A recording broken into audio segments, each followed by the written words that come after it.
Libro de Amós, capítulo 4. Bueno, continuamos entonces el libro de Amós, esta vez capítulo 4, y sigue la amenaza, la advertencia contra Samaria, contra las 10 tribus del norte. Después de haber hecho un aviso a las naciones que estaban alrededor, a los filisteos, a los moabitas, a los amonitas, a los asirios, y también al pueblo de Israel, las 10 tribus del norte. ¿Y cuál es la razón? ¿Cuál es la causa? Y podemos entender claramente también en este punto que cuando hay una advertencia contra las 10 tribus del norte, y si es una señal profética, y si las 10 tribus del norte están esparcidas entre las naciones, entonces eso nos compete, ¿o no? ¿Verdad, no? Entonces cuando nosotros vemos los pecados que cometían las 10 tribus del norte, estamos viendo cómo la actualidad, la humanidad está caminando. Y lo más curioso, lo más llamativo es que en aquel entonces ellos, ya en la época de Jeroboam II, estaban teniendo un sistema religioso tipo ecuménico o tipo libre. Y ya se podía hacer toda clase de servicios como el pueblo quisiera. Estaban libres. Amós tenía la libertad de ir a expresar sus problemas, sus creencias. Él hablaba al pueblo. Después vamos a ver en el capítulo 7 que ya cuando empieza a tocar lo que le va a ocurrir al rey, eso ya le molesta, ¿no? Al rey Jeroboam II, porque le dice, así, así, así te va a pasar. Después cuando ya empieza a hablar sobre la realeza, sobre la gente importante, sobre lo que le va a ocurrir, eso sí ya le empezó a molestar a muchos, ¿no? Entonces estamos como en una época igual, donde se puede creer todo lo que se quiera creer, se puede predicar todo lo que se quiera predicar, con tal de que no digas nada contra las autoridades, contra los hombres de fe, contra de que no le ofendas. Puedes practicar como queréis. Vimos que ellos estaban practicando ya inclusive la manera que estaba practicando en Judá. Estaban ofreciendo sacrificios, tenían el cuerno del altar, todas estas cosas, ¿no?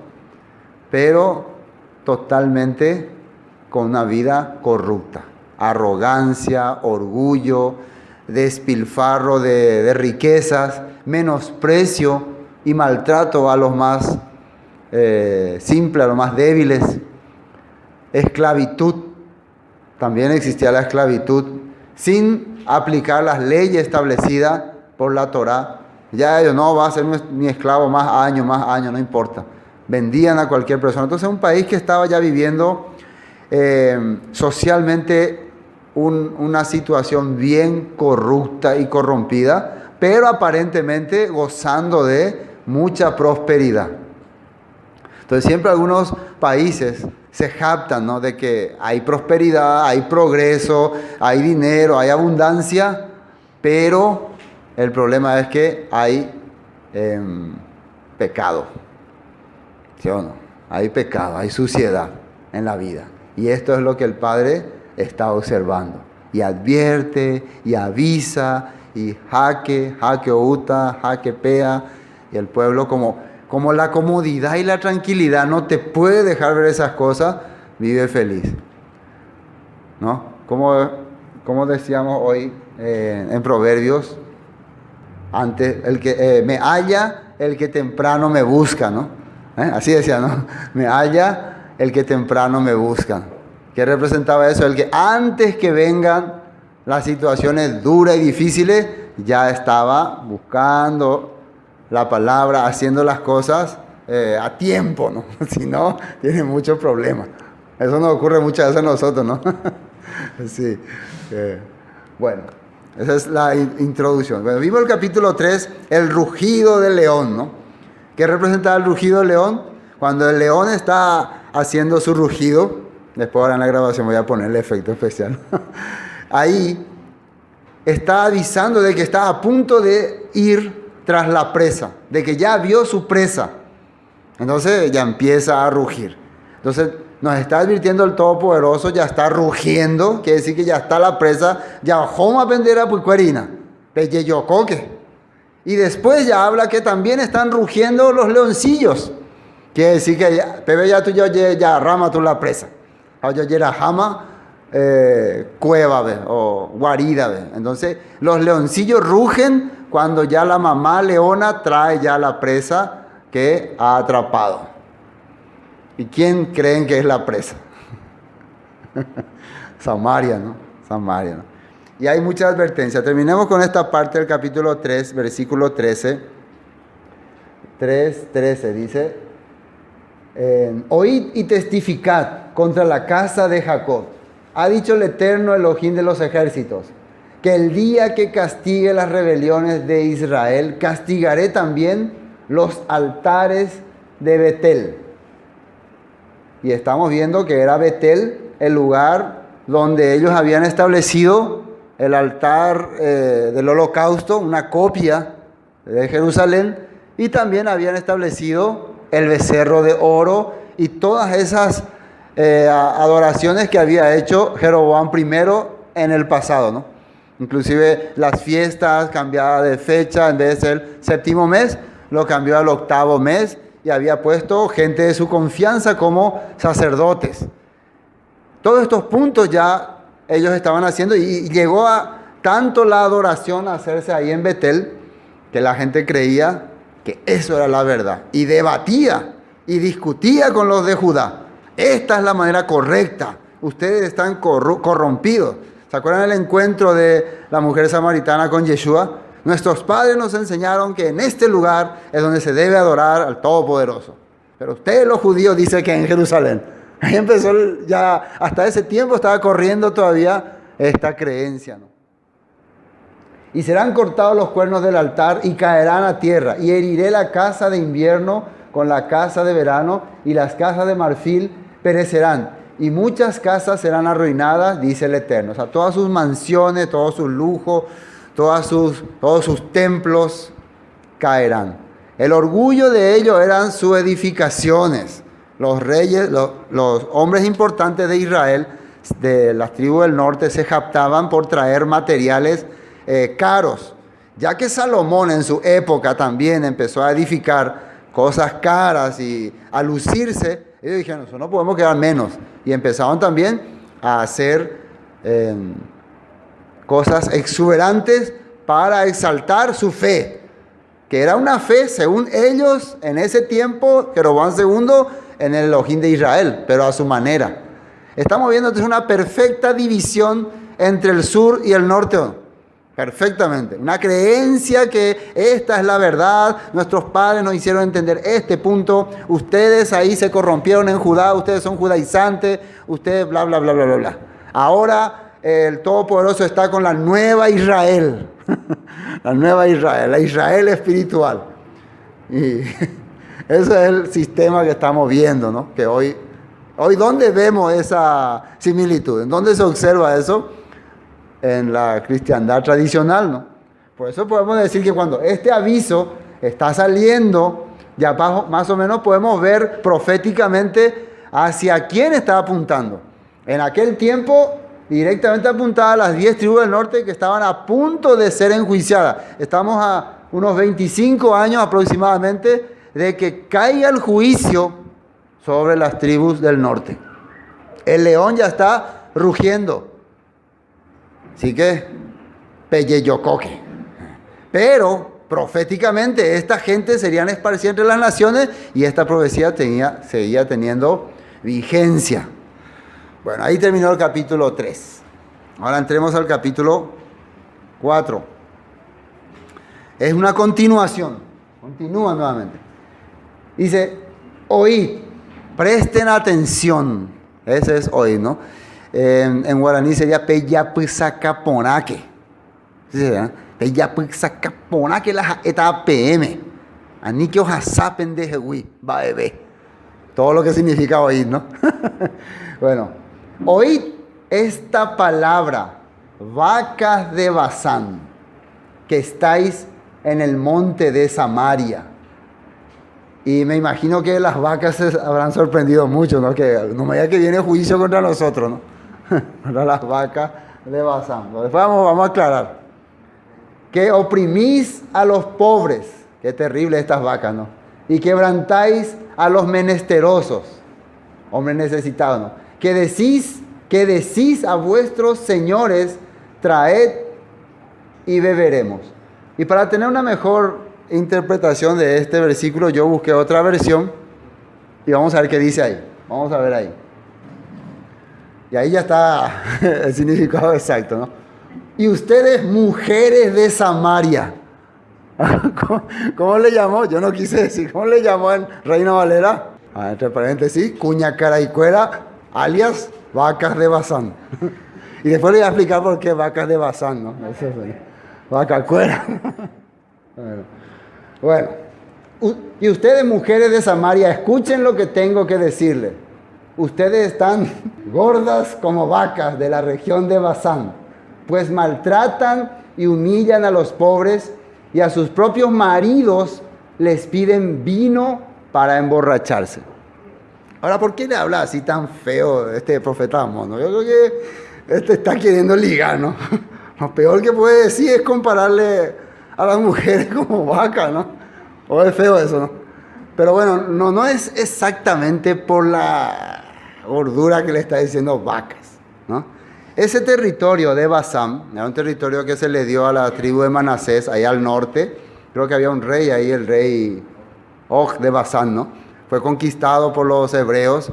Es un territorio que recibe un riego del monte Hermón, cae agua por ahí, rocía, y siempre hay buenos pastizales.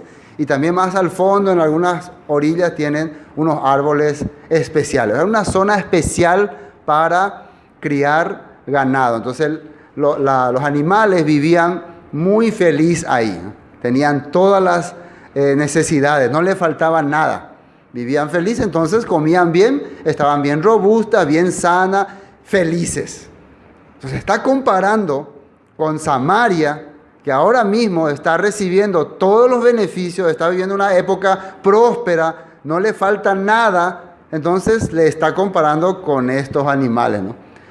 Pero aparte le está haciendo entender, están tan cómodas, tan felices como esas vacas, que están menospreciando a los demás, que están maltratando a los necesitados. Decía en esa versión, vamos a volver a leer, cuña, cara y cuera, ¿no? Decía en guaraní. Decía, ustedes, mujeres de Samaria, escuchen lo que tengo que decirles. Ustedes están gordas como vacas de la región de Basán, pues maltratan y humillan a los pobres. El primer punto, se está hablando a las señoras poderosas, a las señoras de la clase alta, que humilla y menosprecia a los más necesitados, y aparte viven una vida de borrachera. Fiestas de aquí para allá. Cuando las mujeres, las esposas, los grandes hombres tenían tanto dinero que organizaban banquetes aquí, banquetes allá y se embriagaban, ya se imagina. Entonces, a todos se les está avisando, la vida que están llevando es una vida de derroche, y mientras ustedes están derrochando estas cosas, el pueblo humilde, necesitado, está sufriendo. ¿Cómo no va a venir juicio del Todopoderoso? Es una profecía que está directamente dirigida, para mí, desde mi punto de vista, a la cristiandad moderna, donde muchas personas, tanto hombres como mujeres, se sienten ya muy bien, tan alto y tan espiritualmente bien, que empiezan a mirar como menos y hasta a menospreciar a alguien que está en bajo nivel. Esa es la realidad de la cristiandad de esta época. Bueno, pero veamos lo que dice algunos textos referentes a ese punto. Ezequiel 39. Ezequiel 39, una profecía para los últimos tiempos. Está hablando de naciones que van a venir y se van a acercar a esa región. Y miren lo que dice. Ezequiel 39, 18. Comeréis carne de fuertes y beberéis sangre de príncipes. de la tierra de Canaán, de carneros, de corderos, de machos cabríos, de bueyes y de toros engordados, todos en Basán. Comeréis grosura hasta saciaros, y beberéis hasta embriagaros de sangre de víctimas que para vosotros sacrifiqué. Y os saciaréis sobre mi mesa de caballos y de jinetes fuertes, y de todos los hombres de guerra, dice el Eterno Adonai. Y pondré mi gloria entre las naciones, y todas las naciones verán mi juicio que habré hecho y mi mano que sobre ellos puse. Entonces, este texto se está refiriendo al juicio que va a venir sobre las naciones en tiempos postreros y le está comparando con esta gente que vivía en esa región, ¿no? Precisamente son las naciones que van a venir contra el pueblo elegido. Y de aquel día en adelante sabrá la casa de Israel que yo soy el Eterno su Elohim. Y sabrán las naciones que la casa de Israel fue llevada cautiva por su pecado, por cuanto se rebelaron contra mí, y yo escondí de ellos mi rostro, y los entregué en mano de sus enemigos, y cayeron todos a espada. Conforme a su inmundicia y conforme a sus rebeliones, hice con ellos, y de ellos escondí mi rostro. Por tanto, así ha dicho el Eterno Adonai: ahora volveré la cautividad de Jacob, y tendré misericordia de toda la casa de Israel, y me mostraré celoso por mi santo nombre. Después de un juicio terrible, después de una gran disciplina, un gran castigo, el pueblo puede entender qué es lo que está ocurriendo, qué el Padre está haciendo, y realmente el que está conectado con la palabra puede ser liberado. Muchas veces nosotros pensamos que un juicio que trae el Todopoderoso es un castigo. La verdad, lo que está haciendo es liberando a su pueblo de esa gente. ¿Entienden? Está liberando a su pueblo. Cuando trajo el juicio contra Egipto, ¿qué es lo que estaba realmente haciendo el Todopoderoso? Liberando a su pueblo. Cuando Babilonia viene contra Jerusalén, de la misma manera el Todopoderoso está liberando a su pueblo, que no estaba no está de acuerdo con ese sistema, pero estaba en medio de ello. Igual cuando viene contra Samaria este juicio, el Todopoderoso está liberando a ese remanente fiel. En los últimos tiempos, cuando venga el juicio contra las naciones, ¿qué van a entender muchas personas? Que el Todopoderoso había hecho estas cosas. Llevó cautivo a su pueblo y tenía misericordia de ellos. El juicio es lo que hace entender ese punto. Entonces, la iglesia de Israel, la iglesia del pueblo de Dios, la congregación verdadera, tiene que pasar por estos tipos de juicios para poder ser liberada. Pero la creencia tradicional decía que no, tenemos que ser librados y llevados al cielo, y mientras que venga el juicio contra los malvados. En medio de ese juicio, en medio de esa ira, el Padre libera a su pueblo. Ahí arrancamos entonces con eso. Vamos a Proverbios capítulo 23. Proverbios capítulo 23. No estés con los bebedores de vino, ni con los comedores de carne, porque el bebedor y el comilón empobrecerán, y el sueño hará vestir vestidos rotos. Ahora, acá se está refiriendo que si alguien toma vino y come carne, no vas a juntarte con él. El contexto de esto es precisamente lo que estaban haciendo esta gente en el pasado, disfrutando del sacrificio de mucha gente pobre, del esfuerzo, del dolor de mucha gente pobre, disfrutando de vino y de carne. ¿Entienden lo que estamos diciendo? O sea, el proverbista está hablando con este tipo de persona. No está acá el problema con la carne ni con el vino, porque el vegetariano utilizaría este texto: ve, comedores de carne, y el antivino también. Con eso no estamos promoviendo el vino, ¿no? Que coste eso, ¿no? Pero hay que ir por lo que dice. No está hablando de la persona que celebra, que festeja mientras el pueblo muere, sufre. Ese tipo de festividades suspender. Existió muchas veces, ¿no? Hay gente que está en alguna organización, alguna sociedad, en la miseria y está esforzándose, y el grupo selecto, ¿no? El grupo de los altos dignatarios que están ahí bebiendo, comiendo bien, y uno sentado ahí, ¿no? Entonces mejor hacer como Moisés, unite al pueblo que está sufriendo, no estés con ellos, no comparta ese corazón, ¿no? De mientras vos disfrutás todo lo bueno, tu pueblo, tu gente o la gente que está a tu alrededor está muriendo, está sufriendo. ¿Captan lo que le estoy tratando de decir, no? Bueno, este proverbio habla así. Precisamente es lo que hacían en tiempos de Jeroboam II. Mientras el pueblo moría de hambre, sufría, había escasez para el pueblo pobre, la alta generación, las vacas de Basán, vivían derrochando y menospreciando y maltratando. Deuteronomio capítulo 32. Deuteronomio capítulo 32. Dice, versículo 10. Le halló en tierra de desierto. Esto es cuando Moisés le está hablando al pueblo cómo fueron encontrados y qué corazón tuvieron 40 años después de que salieron de Egipto. Le halló en tierra de desierto y en yermo de horrible soledad.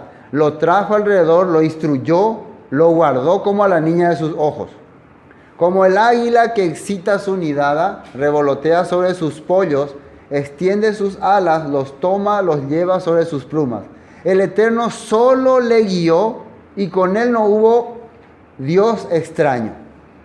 Lo hizo subir sobre las alturas de la tierra y comió los frutos del campo, e hizo que chupase miel de la peña y aceite del duro pedernal, mantequilla de vacas y leche de ovejas, con grosura de corderos y carneros de Basán, también machos cabríos con lo mejor del trigo, y de la sangre de la uva bebiste vino.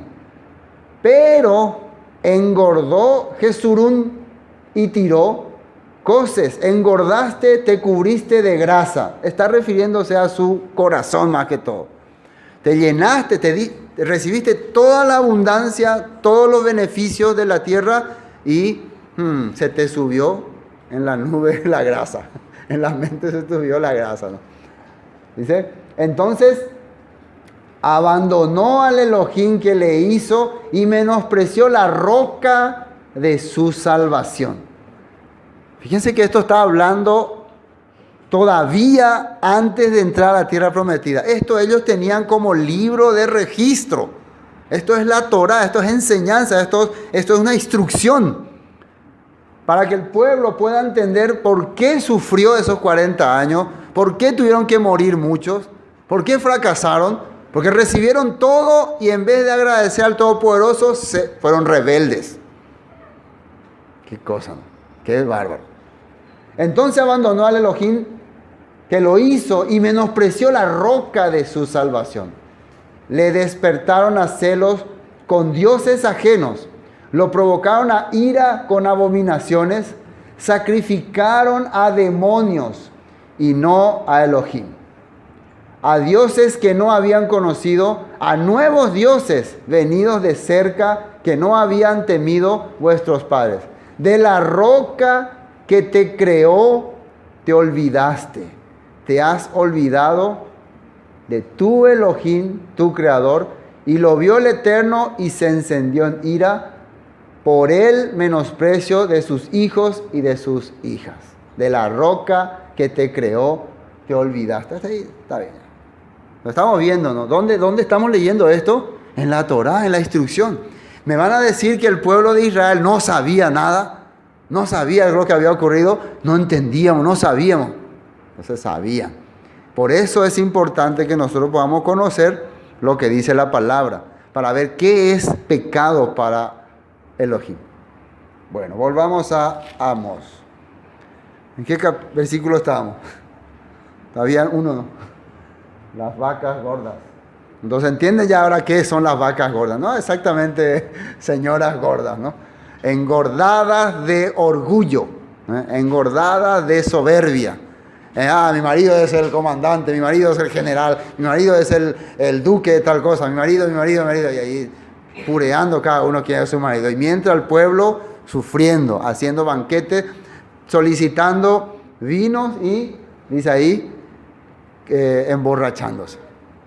Ya se imagina usted ese tipo de ambiente. Imagínese ese montón de señoras soberbia emborrachándose ahí, hablando todo de vanidad. Uy, qué terrible. Bueno, la sociedad actual está así ahora. La sociedad actual así es. Las personas ya no saben qué hacer y se reúnen y hacen de todo hacen. Ya no quieren ni decir lo que hacen, ¿no? Imagínense a usted. Algunos ya saben lo que hacen, ¿no? Escucharon por ahí. Vamos al versículo 2. El Eterno, el Señor, juró por su santidad. He aquí vienen sobre vosotras, esas mujeres otra vez, días en que os llevarán con ganchos y a vuestros descendientes con anzuelos de pescador. Literalmente ocurrió esto. Va a venir una invasión y de sus palacios, de sus castillos, se le va a sacar y se le va a enganchar como se le lleva a las vacas al matadero. Así. Y a sus hijos se le va a llevar como esclavos. Fue terrible. Miren, este profeta Amós, ustedes dirían que es un loco, ¿no? Si estaría en esa época, ¿dónde vaya? Muy ahora en China. Pero él hablaba porque no podía, ¿cómo se puede decir? Tolerar tanta injusticia y también sabía muy bien lo que le venía a ese pueblo. Dice, juró por la santidad, aquí vienen sobre vosotras días en que os llevarán con ganchos y vuestros descendientes con anzuelo de pescador. Y saldréis por las brechas una tras otra y seréis echadas del palacio, dice el Eterno. Esa vida cómoda que están llevando, esa vida de ostentación, va a acabar. Versículo 4. Id a Betel. Y recuerden que cuando aparece aquí Betel, aparece la Betel corrupta y corrompida que el Padre quiere restaurar. Porque Betel anteriormente era la ciudad luz, la casa de Elohim. Pero ¿qué hicieron ellos? Convirtieron en cueva de ladrones. Esa era. Ojalá que nosotros no hagamos así con Betel, ¿no? Nosotros no la transformemos en esta Betel, ¿no? Sino que volvamos a hacer la Betel restaurada. Amén. Bueno. Id a Betel y prevaricad. Aumentad en Gilgal. Gilgal era un lugar donde se hacía adoración al Todopoderoso. Ahora esta palabra es como, ¿cómo se puede decir? Díganme el sarcasmo, no.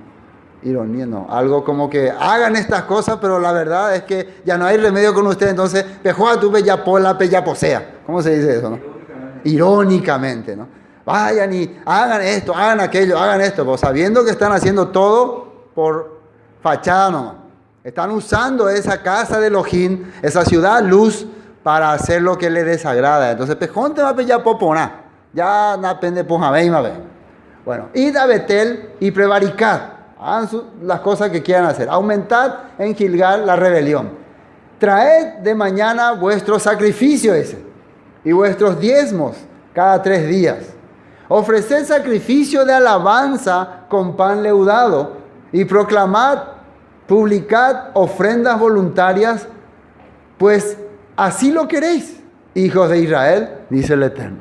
Ya que ustedes quieren ser religiosos, ya les estoy diciendo cómo es su vida, les estoy diciendo cómo son de soberbios, cómo son de farreadores, de vineros, comen asado sabiendo que otra gente está sufriendo, sus alrededores, sabiendo que otra persona que está a su alrededor, que está su gente mismo, está teniendo problemas, ustedes disfrutan de su fracaso. Bueno, pero aparte les gusta ser religiosos. Vayan entonces y hagan esas cosas. Mejor peñembo, mejor Ave María, mejor perajala de servicio, hagan, ya que eso quieren hacer. La gente quiere vivir falsa, hipócritamente, y después quiere ir a lavar sus pecados en la iglesia, ¿no? ¿Entienden? A ver, cuando escuchan todas estas cosas, ¿qué ambiente se le viene en la mente? ¿Qué sociedad? ¿La actual o no? Directamente se le viene el actual. La gente que va a la iglesia, que busca iglesia, mientras más grande la iglesia, mejor. Y ahí en la iglesia vos le ves con la cara así. ¿No? En la iglesia tiene una cara de ángel. Después en la calle, en el trabajo, con los empleados. Ya pobre, se da de sí, pues. O al pobre mendigo, me dice, ahí, cañice, ahí. O con un prójimo. O muchas veces con sus propios padres. No. O con su familia. En la iglesia es... pero en la casa... Dios, déjeme en paz, no me moleste, no tengo, quiero. Tiene otra actitud. Bueno, sigan siendo así. A ver cómo les va. El religioso viviendo de esta manera. Amor le está advirtiendo, el Padre está viendo. Ustedes que en esta casa, que es casa de Elohim, casa luz, casa que es el lugar donde Jacob recibió revelación del cielo, lo han convertido en casa de idolatría, en casa donde cubren su transgresión. Bueno, así dice el Eterno. Vamos a ver un texto, Oseas capítulo 4. Perdón, Ezequiel 20 primero, Ezequiel 20. Ahí está, Ezequiel 20. Ezequiel 20, 39. Y a vosotros, oh casa de Israel, así ha dicho el Eterno, el Señor: andad cada uno tras sus ídolos y servidles, si es que a mí no me obedecéis, pero no profanéis más mi santo nombre con vuestras ofrendas y con vuestros ídolos. Ya esto Ezequiel habla ya en el tiempo de para la casa de Judá. Fíjense cómo la profecía se repite, ¿no? Esta profecía de Amós iba directamente para las 10 tribus del norte, que dentro de 25 años van a recibir un juicio terrible, pero la misma profecía alcanzaba también a la casa de Judá porque estaban haciendo lo mismo. Y la misma profecía alcanzó también en tiempos de Yeshua, y la misma profecía está alcanzando en nuestros días. Hagan lo que quieran, adoren a sus ídolos, pero no digan que me están honrando a mí. Pongan el nombre correcto, el nombre de ese ídolo que quieren adorar. Pero ¿qué ha hecho la cristiandad en este tiempo? ¿Qué es lo que ha hecho? Ha cambiado el nombre. Supuestamente le está adorando al Todopoderoso, pero está haciendo cosas que le deshonran, con sus festividades, con sus actividades, Día del Amor, la iglesia toda adornada de corazoncitos, sabiendo que eso representa a una idolatría terrible, ¿no? Día de Semana Santa y todo, pero también que viene de otras cosas paganas, usando el nombre santo, el nombre Kadosh del Todopoderoso para honrar festividades o acontecimientos mundanos. Eso está diciendo Ezequiel, casa de Israel. Ahora sí, Oseas capítulo 4. Un profeta que advirtió bastante sobre lo que iba a ocurrir. Ya el último profeta que estuvo ya en las puertas del juicio, y a pesar de eso, el pueblo no cambió. Inclusive que el Todopoderoso tuvo que usar su vida como ejemplo, tuvo que quebrantarle a él para que él entienda cómo el Todopoderoso ama a su pueblo a pesar de su rebeldía y quiere darle salvación. Le hizo entender a Oseas, casándose él con una mujer rebelde, con una mujer que no tiene freno, pero que a pesar de eso él le amó y le valoró y le restauró. Y él decía, ustedes también son rebeldes, no tienen freno, pero el Padre los ama. El Padre quiere restaurarlos, quiere rescatarlos, quiere que vuelvan a ser su amada. Eso era la vida de Oseas, pero ellos no entendieron. Más bien se burlaron de Oseas, picón de cornudo y coa. Así le trataban, ¿no? Bueno, ¿qué dice este señor Oseas? Capítulo 4, versículo 15.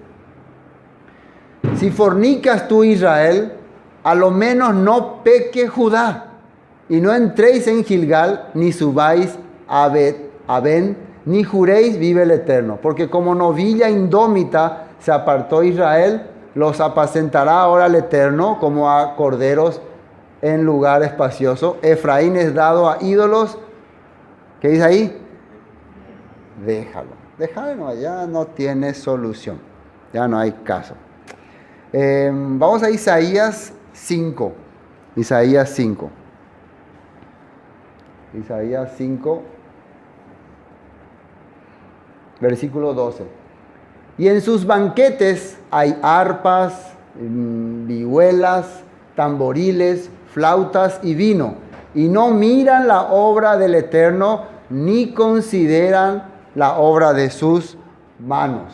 Por tanto, mi pueblo fue llevado cautivo porque no tuvo conocimiento y su gloria pereció de hambre y su multitud se secó de sed. Se está hablando también del profeta. Siempre ellos relacionaron otra vez el mismo punto, ¿no? Isaías.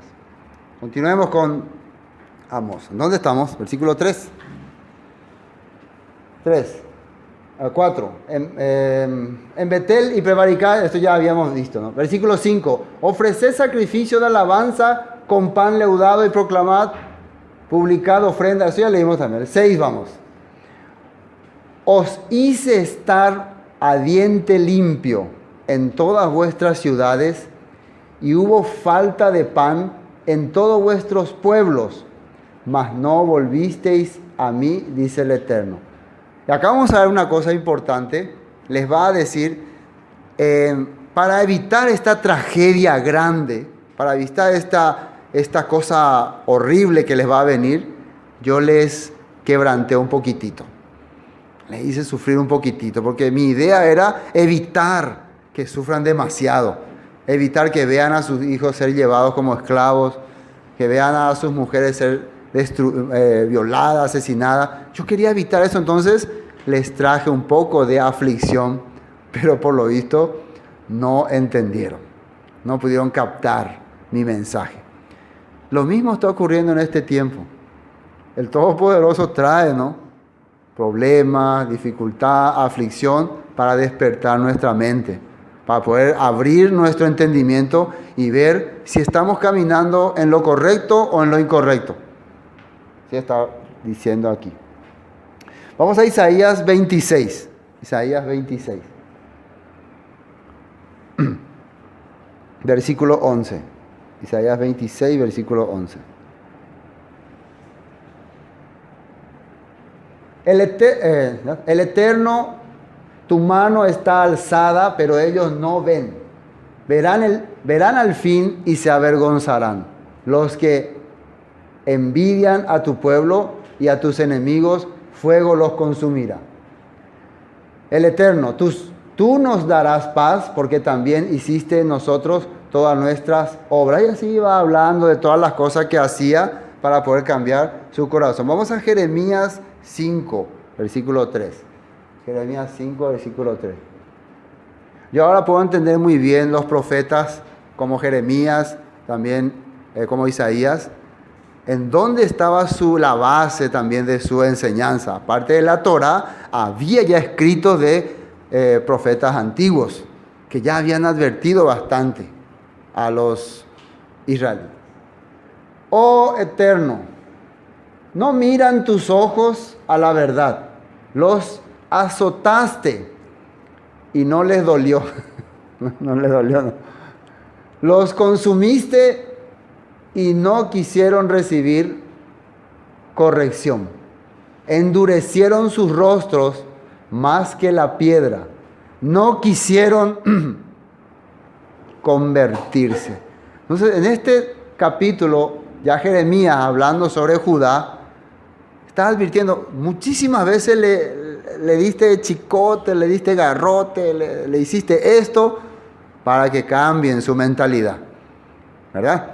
Para que puedan corregirse, pero no quisieron cambiar, no la cambiamos, ay, ni se garrotea, veo, hemos de nada cambiamos, ay. Esa persona, ¿cómo es? Duro, ¿no? Duro. Claro, una vez se le pegan así al niño para que cambie, ¿no? Deja de hacer eso. Y dice, no, entonces, ¿qué más le da, no? No, más le da. Y cuando ustedes hacen eso, se sienten felices. Cuando ustedes le pegan a su hijo y él se resiste, no, oye, pedirle disculpas a tu hermano. No, le pega. Pedirle disculpas a tu hermano. No. Y más le pegan. ¿Verdad que no da gusto? Quisiera porque pedirle disculpas a tu hermano o, sí, perdón, discúlpame. Ay, te sentí, menos mal. Siempre el papá no quiere llegar a la acción de pegar. Ustedes quieren llegar a, como que yo pegarle a mi hijo, quiero garrotearle, tomar. Ustedes quieren llegar a eso. Entonces evitan, ¿no? Regañan, le sacan alguna cosa, no le compran algo. Hasta lo último se evita el dar garrotazo. Lo primero que hacen es darle un garrotazo ya de entrarlo ya. Creo que no, ¿verdad? Bueno, entonces el Todopoderoso también con su pueblo, no es que de entrada quería darle con todo, ya empezaba a sacarle algunas cosas, quebranta y mi supe, que tu y cambiar, pero ellos, y duro y terrible, duro de verdad, ay, pues caso. Dice, como piedra, ¿no? Su rostro más que la piedra no quisieron convertirse, pero yo dije, ciertamente estos son pobres, han enloquecido, pues no conocen el camino del Eterno, el juicio de su Elohim. Iré a los grandes y les hablaré, porque ellos conocen el camino del Eterno, el juicio de su Elohim, pero ellos también quebraron el yugo, rompieron las conyundas. Bueno, vamos a Ageo capítulo 2. Ageo capítulo 2. Estamos avanzando en este libro lentamente. Puro juicio me mete, ¿no? Puro gustan de la castigo, gustan de la... Esta mañana en la juicio, ¿no? La castigo. Quiere decir que ya vamos a entender ya, ¿no? ya de juicio no me hagan. Dice, os herí con viento solano, con tizoncillo y con granizo en toda obra de vuestras manos, mas no os convertisteis a mí, dice el Eterno. Veamos esa otra versión. Yo destruí con plagas y granizo el fruto de todos sus esfuerzos, pero ustedes no se volvieron a mí, yo el Señor lo afirmo. Y uno diría, ¿se puede yo volver tan de sin de destruir para de cosas? Al contrario, oremos puso ve.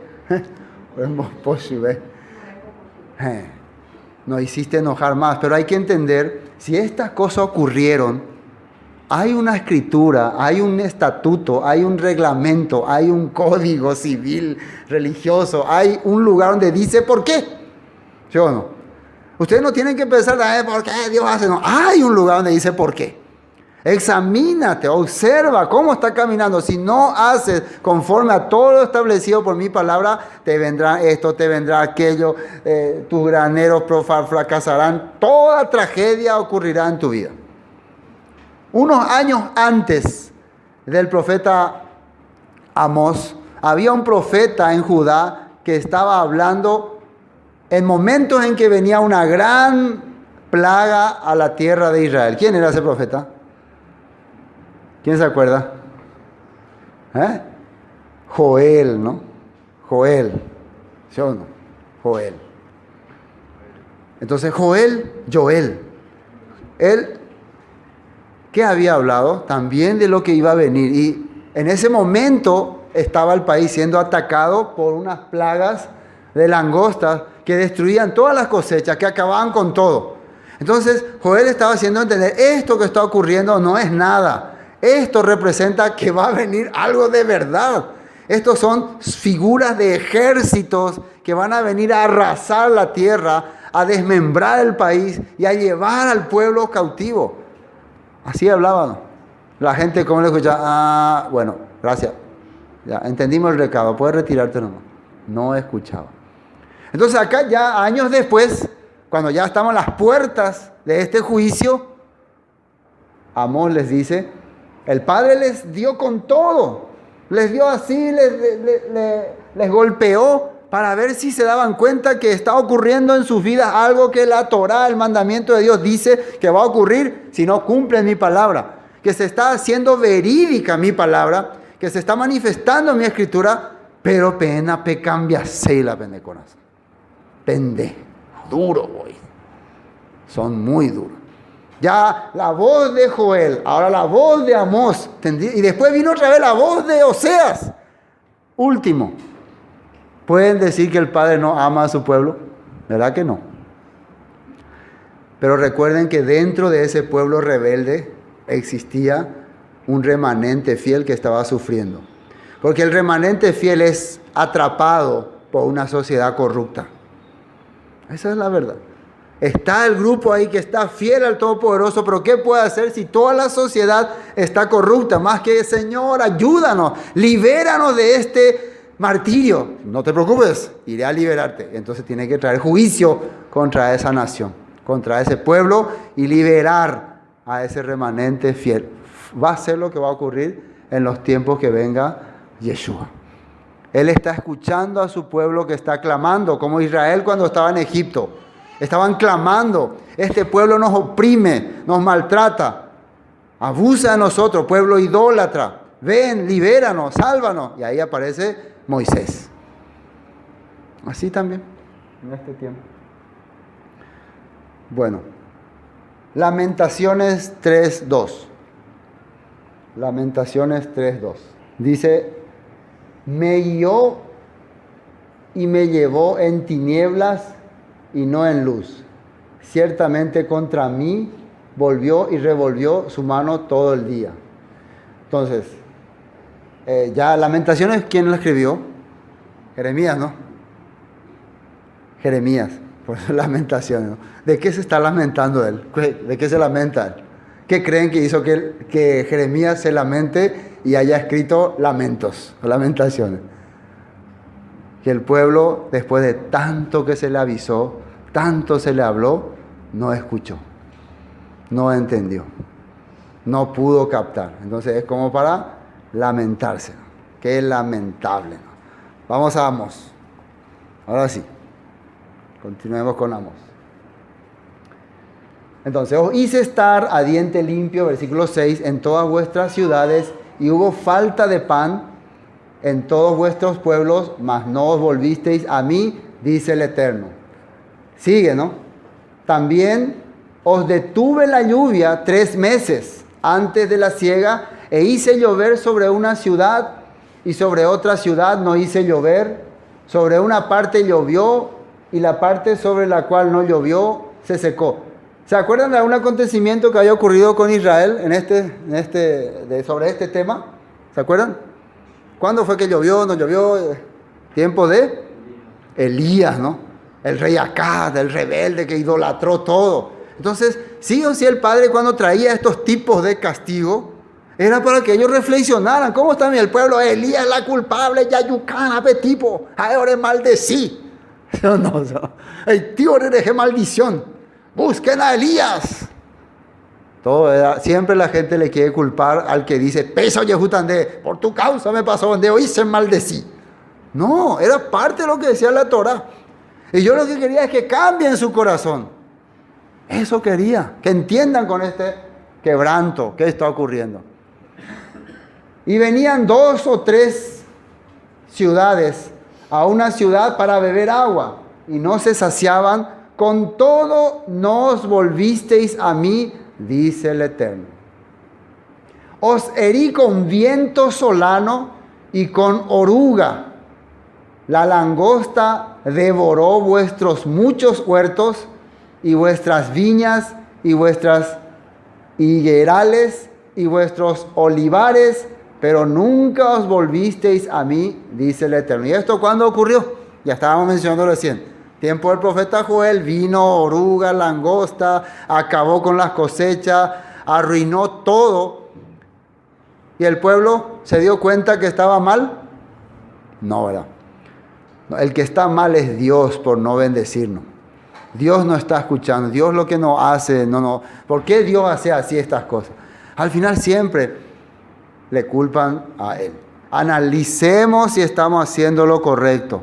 Si estamos caminando como establece su palabra, y después vamos a darnos cuenta por qué viene esta cosa. Entonces, toda la sequía, las plagas que venían sobre Israel, era para que puedan cambiar su corazón. Después, envié contra vosotros mortandad, tal como en Egipto. Maté a espada a vuestros jóvenes, con cautiverio de vuestros caballos, e hice subir el hedor de vuestros campamentos hasta vuestras narices, mas no volvisteis a mí, dice el Eterno. Muchas veces ellos fueron invadidos, fueron atacados, fueron llevados cautivos, mucha de su gente. Muchas ciudades fueron destruidas. ¿Es así o no así? En tiempos de Eliseo, los asirios constantemente venían, invadían, atacaban. ¿Se acuerdan tiempos de Naamán, que vino y atacó un pueblo, llevó cautiva a una jovencita? Pues siempre les interrumpía, pero ¿por qué era?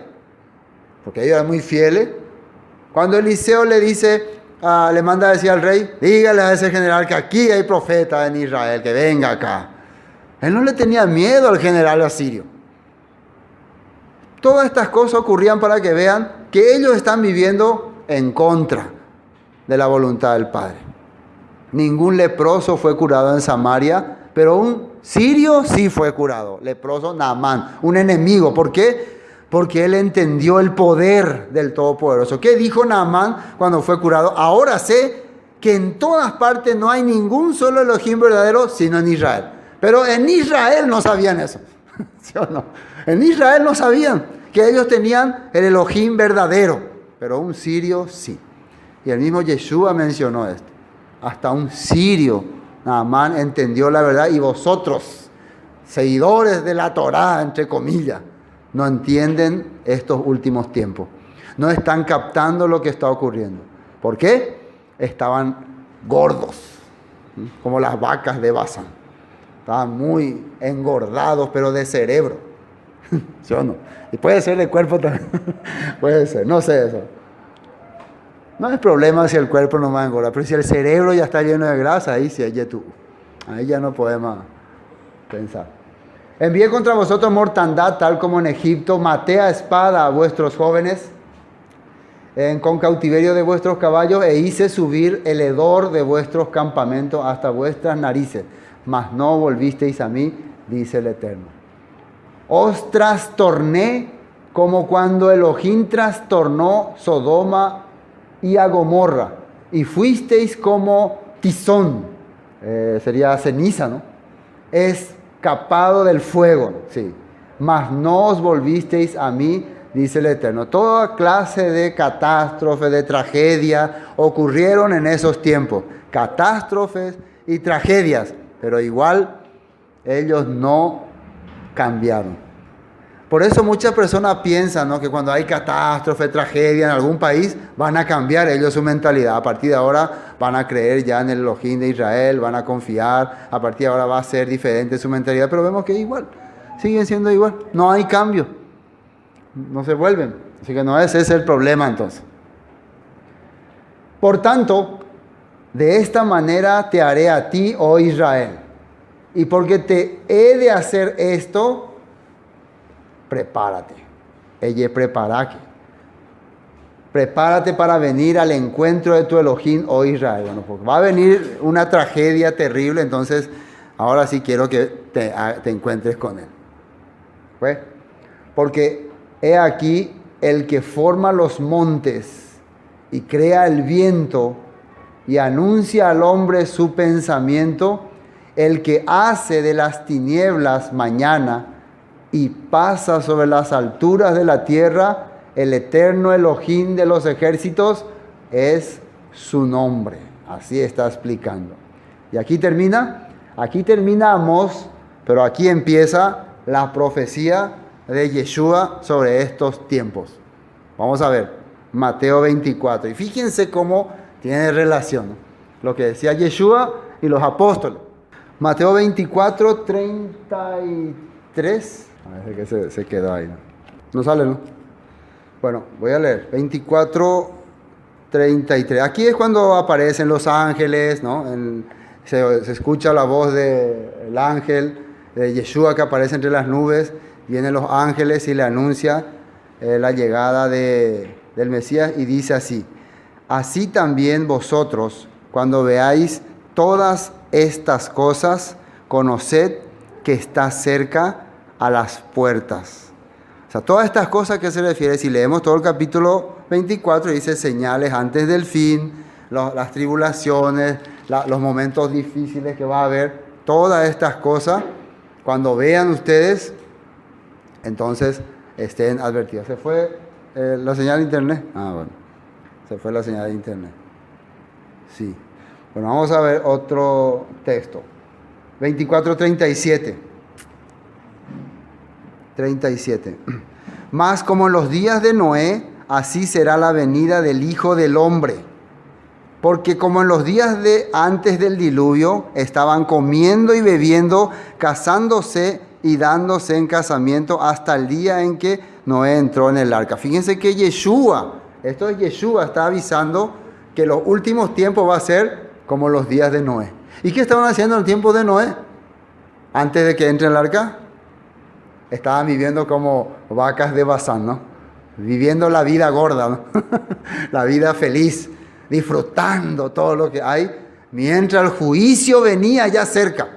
Entonces, ¿qué pasó? Noé entró, dice, porque como en los días de Noé, antes del diluvio, estaban comiendo y bebiendo, casándose y dándose en casamiento, hasta el día en que Noé entró en el arca, y no entendieron hasta que vino el diluvio, y no entendieron, dice.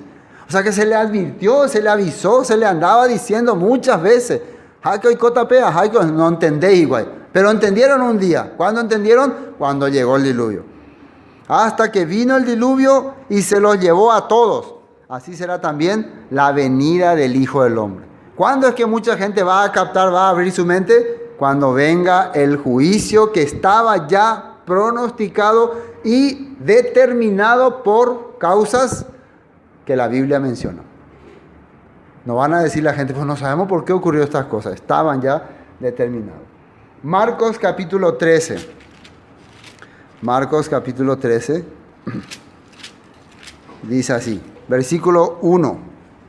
Saliendo Yeshua del templo, le dijo uno de sus discípulos, Maestro, mira qué piedras y qué edificios.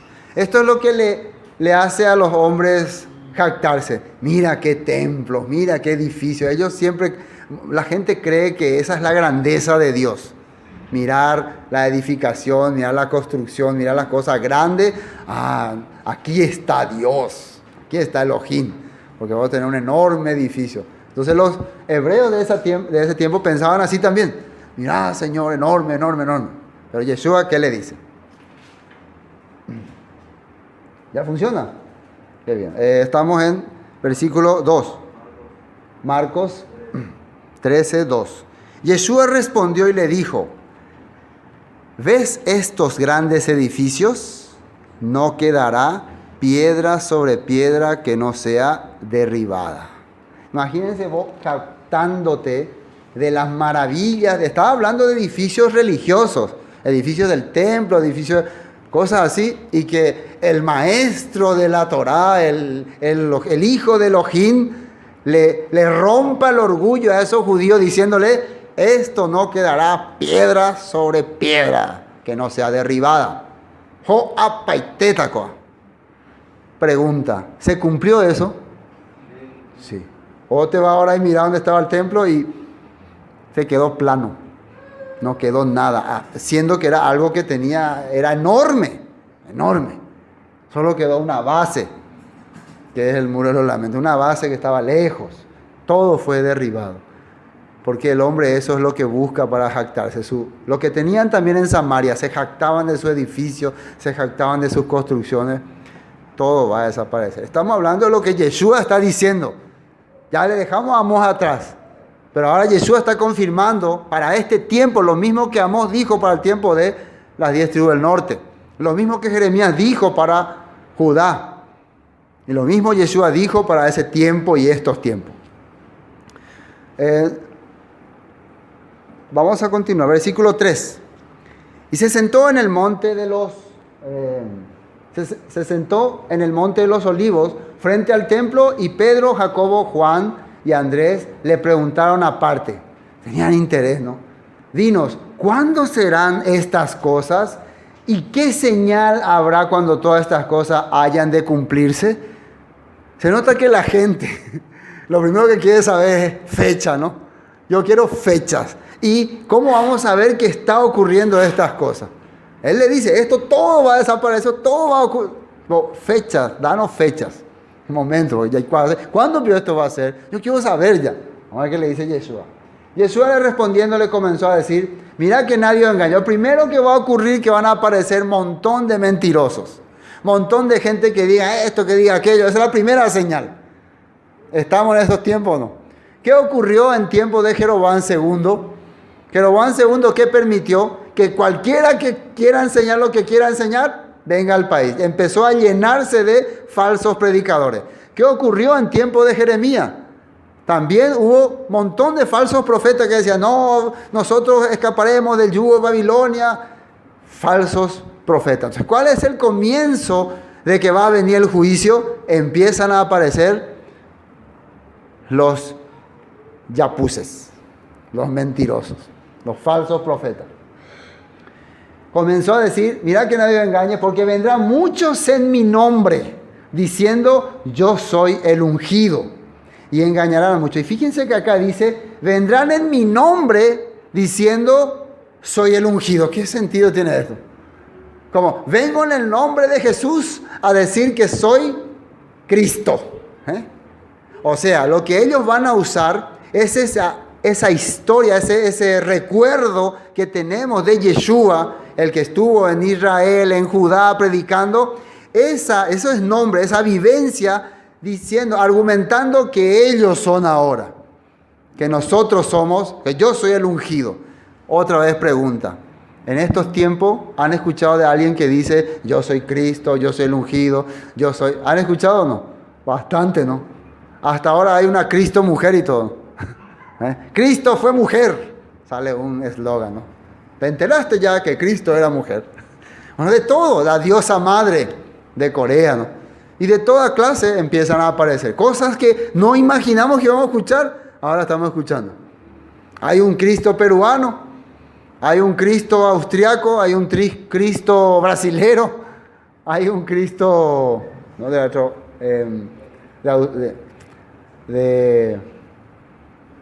ay, me olvidé. Bueno, hay muchos Cristos, ¿no? Ustedes no investiguen, ¿no? Hay muchos Cristos, ¿no? Bueno, ruso, ¿no? De Ucrania creo que hay un Cristo también, un ucraniano. Porque vendrán muchos en mi nombre diciendo, yo soy el Cristo, y engañarán a muchos. Más cuando oigáis de guerras, de rumores de guerras, no os turbéis, porque es necesario que suceda así, pero aún no es el fin. Ahora vamos a Amós. En esos tiempos se escuchaban rumores de guerra. ¿Qué decía Joel? Va a venir un ejército va a venir un ejército con tropas. Y ya en el tiempo de Oseas, Asiria empezaba a hacerle guerra a tal ciudad, a hacerle guerra a tal país. En tiempo de Jeremías, cuando entra Nabucodonosor, ¿qué es lo primero que hace Nabucodonosor? Invade Nínive, invade Asiria, después va a Egipto. Eso era aviso. Jaque UPM. No, nosotros tranquilos. Rumores, inicios de guerra y ellos todavía viviendo en su idolatría. La historia se repite. En tiempo de Yeshua, Roma estaba preparando un ejército porque ellos estaban tan rebeldes y viene Roma y los arrasa. Y en estos tiempos no se escucha también la misma cosa. Rumores de guerra, rumores de ataques, que árabes, que israelíes, que Irán, que Corea del Norte. Ya empiezan batallas, empezó la primera guerra, la segunda guerra, guerra del Golfo, guerra con Afganistán, guerra contra Irak. Ya hay bastante. Hay rumores. Entonces se está cumpliendo las profecías de los profetas, lo que había dicho Amós, Joel, Jeremías, Isaías, Yeshua. No es cosa negativa. Después, no os turbéis, dice, porque es necesario que suceda así, pero aún no es el fin. Porque se levantará nación contra nación y reino contra reino y habrá terremotos en muchos lugares y habrá hambres, alborotos, principios de dolores son estos. Así dice ahí. Vamos a saltar al 33. Bajad hasta el 33. Ustedes pueden leer todo. Mirad qué mientras tenemos que hacer nosotros cuando todas estas cosas empiezan a ocurrir, terremotos, manifestaciones en la naturaleza. ¿Qué tiene que hacer el pueblo de Dios? Mirad, velad y orad. Esté pendiente, esté atento y tengan oración. Porque no sabéis cuándo será el tiempo. Eso es lo que el pueblo tiene que hacer. Cuando uno se reúne en Shabbat, en la fiesta bíblica, está pendiente, está a la expectativa. El Todopoderoso ve que su pueblo no está durmiendo. Eso dice. Lucas capítulo 21. Lucas capítulo 21. Estamos captando, ¿no?, la relación entre los profetas y Yeshua. Lucas 21, 34. 21, 34. Mirad también por vosotros mismos que vuestros corazones no se carguen de glotonería y embriaguez y de los afanes de esta vida, y venga de repente sobre vosotros aquel día. Ahora yo le pregunto, ¿tiene alguna relación con lo que estábamos leyendo en Amós? Nada, ¿no? ¿Cómo arrancó el libro de Amós capítulo 4? Escuchad, gordas de Basán, señoras, glotonas, borrachas, pesa uta PM, peñafaná comúndore, a que uta PM pedía. Lo mismo está repitiendo Yeshua. Quiere decir que las profecías de antes son también para estos tiempos, ¿o no? ¿Verdad que sí? Entonces, esto ya no es palabra de hombre, es nuestro Maestro, nuestro Salvador, que nos está advirtiendo. De repente sobre vosotros aquel día, vengan. Ahora vamos a el apóstol Pablo, Romanos capítulo 13. Romanos capítulo 13, versículo 11. Romanos 13, 11. Y esto, conociendo el tiempo que es ya hora de levantarnos del sueño, porque ahora está más cerca de nosotros nuestra salvación que cuando creíamos. Esto está refiriéndose a momentos de dificultad. El apóstol Pablo está hablando que estaba viendo momentos de persecución, momentos duros, y es el momento que quiere decir que nuestra salvación está más cerca que cuando creímos. Cuando empezamos a creer estábamos lejos. Ahora que están viniendo los problemas, está todo candente, quiere decir que aunque pasaron 2000 años ya. Pero Pablo así ya creía. Qué fe tenía él, ¿no? En aquel tiempo él ya viene. Decían, la noche está avanzada y se acerca el 10. Tesalonicenses, 1 Tesalonicenses 5, 6. Ya 2 versículos y terminamos. 1 Tesalonicenses capítulo 5, versículo 6. Por tanto, no durmamos como los demás, sino que velemos y seamos sobrios, no ebrios. Porque los que duermen de noche duermen, y los que se embriagan de noche se embriagan. Pero nosotros somos de los del día, seamos sobrios, habiéndonos vestido con la coraza de la fe y del amor, y con la esperanza de la salvación, y con el yelmo. Entonces, ¿qué habla acá? ¿Quiénes son los que se dice ahí, se duermen y se embriagan? Los que están viviendo una vida de derroche. Entonces nosotros no seamos así. ¿Dice ahí o no? Se está aclarando muy bien. Y un texto más, 1 de Pedro capítulo 4, versículo 7. Todo esto para relacionar cómo el profeta Amós estaba vigente hasta estos tiempos. Está vigente hasta estos tiempos.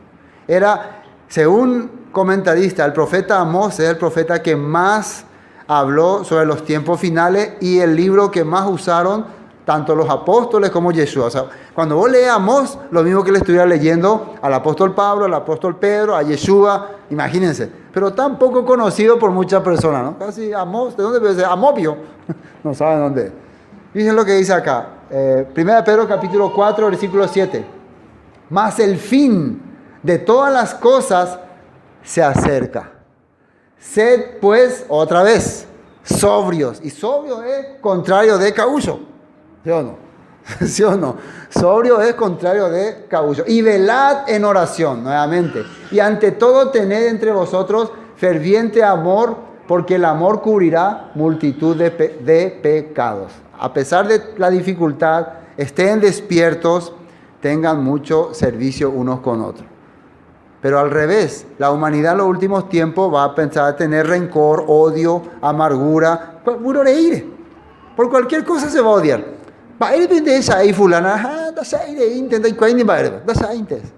Así va a empezar a aparecer los últimos tiempos. Bueno, entonces hasta aquí Amós capítulo 4.